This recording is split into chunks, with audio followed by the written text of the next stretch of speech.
Hormone, कौन सा?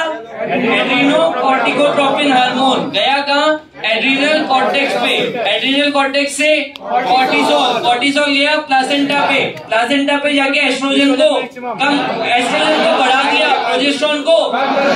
जैसे ही एस्ट्रोजन बढ़ा, ऑक्सीटोसिन के रिसेप्टर बढ़ गए मायोमेट्रियम पे, प्रोजेस्टेरोन कम हो चुका है। प्रोजेस्टेरोन के कम होते ही प्लासेंटा के ड्राई अप होते ही प्रोस्टाग्लैंडिन सीक्रेट हुए, और प्रोस्टाग्लैंडिन के सीक्रेट होते ही लो इंटेंसिटी के यूटेराइन कॉन्ट्रैक्शन हो गए। These low intensity uterine contraction, इसी को कहा जाता है फीटल इजेक्शन रिफ्लेक्स। क्या कहा गया?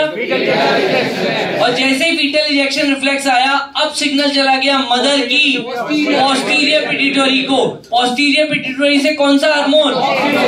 ऑक्सीटोसिन रिलीज हो गया, और जैसे ही ऑक्सीटोसिन रिलीज हुआ, रिसेप्टर बढ़ चुके हैं, तो यूटेराइन कॉन्ट्रैक्शन अब हाई इंटेंसिटी के हो गए। And this high intensity uterine contraction, इसी की वजह से लेबर, जैसे ही लेबर पेन हुआ, प्लासेंटा टूटी, प्लासेंटा के टूटते ही जो फीटस अभी तक ऊपर की तरफ था, वेजाइना की तरफ मूव करने लग गया, या बर्थ कैनाल की तरफ मूव करने लग गया। उस टाइम पे रिलैक्सिन आया, और रिलैक्सिन ने प्यूबिक सिम्फाइसिस को, जैसे प्यूबिक सिम्फाइसिस डायलेट हुई, जो वेजाइना की तरफ फीटस आया था, उसका हेड बाहर आने लग जाता है, और सीधे पूरा बेबी बाहर आ जाता है। That is parturition. Normal pregnancy में head comes out first, that is called as normal pregnancy या ऑसिपिटो एंटीरियर प्रेगनेंसी।